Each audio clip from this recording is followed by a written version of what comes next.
Assalamualaikum warahmatullahi wabarakatuh. My name Aditya Yudita Risanto from Jenderal Sudirman University.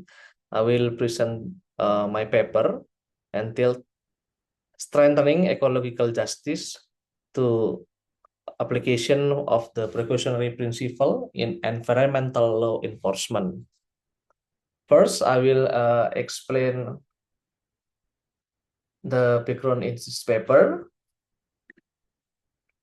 Constitution provide a constitutional guarantee for every person to obtain a good and healthy environment, thereby imposing an obligation on the state to ensure that all individuals continue to enjoy an improve and sustainable environment quality. In addition, Article 65 paragraf 1 Undang-Undang 32 tahun 2009 tentang Undang-Undang PPLH affirms that every person has equal right to good environmental quality. Any environmental degradation or dispute that arise may consequently undermine the fulfillment of this right. Data from Ministry and Environmental Forestry atau KLHK shows that as December 2003, the total area affected by forest fires reached 1.16 million hectare. This indicates that environmental problems are a serious concern and therefore must be addressed properly and effectively. Therefore, a guiding principle as needed to address these issues. One of which this application of the precautionary principle. This indicates that environmental problems are so serious concern and therefore must be addressed properly and effectively. The precautionary principle is used to provide guidance for law enforcement authorities, including judges in handling an environmental case. However, this principle inherently abstract, while the environmental law enforcement is case-specific in nature. Therefore, the author will provide more in-depth explanation how ecological justice can be strengthened through the application of the precautionary principle in environmental law enforcement. Research method in this paper is normative legal research method. Next, we will explain about result and discussion in this paper.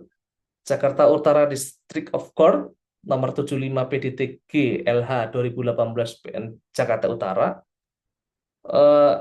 Judges applying the precautionary principle in the context of law enforcement, particularly in assessing scientific evidence.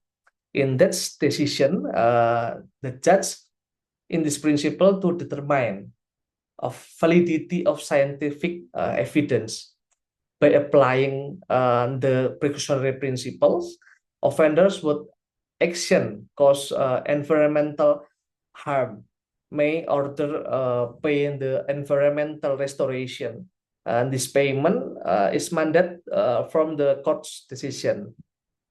Contrast with the Sengetikos District Court decision number 55 Pitsus LH 2016 PNSNT, the judges did not apply this principle when assessing scientific evidence.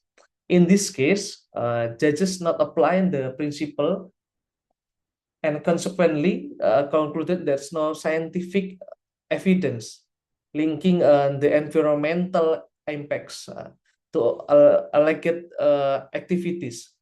This decision ultimately acquitted the individual suspects of committing the environmental crime, which the illustrated how environmental law demics may go undressed when no in held responsible. Yeah. Number 3, in India, there are also differing views regarding the application of this principle. This demonstrates Jakarta Utara District of Court, Sengeti District of Court, and India also in that environmental case are highly complex. Therefore, order the maintain ecological balance, the application of the principle essential, particularly the assessing scientific evidence and determine the correlation between an activity and or enterprise and the resulting environmental impacts. Moreover, the principle becomes crucial when the scientific evidence presented in inclusive or unclear. Next, the Supreme Court subsequently issues the several regulation concerning the application of this principle, intended to provide guidance for the judges in handling environmental case, so there they exercise greater caution of rendering a decision, because this principle inherently is so abstract. It is application that requires not only a positivistic legal approach, but also deeper eco-holistic perspective in order to ensure the environmental law enforcement that truly delivers justice for the environment.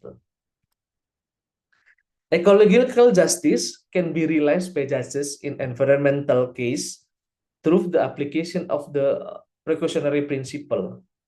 Judges will carefully assess every piece of the evidence presented under trial. Therefore, it is essential to consistently apply this principle for the preservation of the healthy environment. Without this implementation, environmental degradation will continue, leaving no effective means to restore of the environment. All hold those responsible accountable.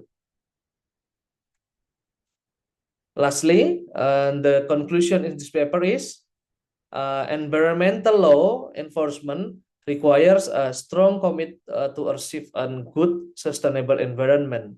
The precautionary principle must continue to serve as a fundamental guidelines that ecological justice can be realized, that experienced by all. Thank you for your attention. Good afternoon.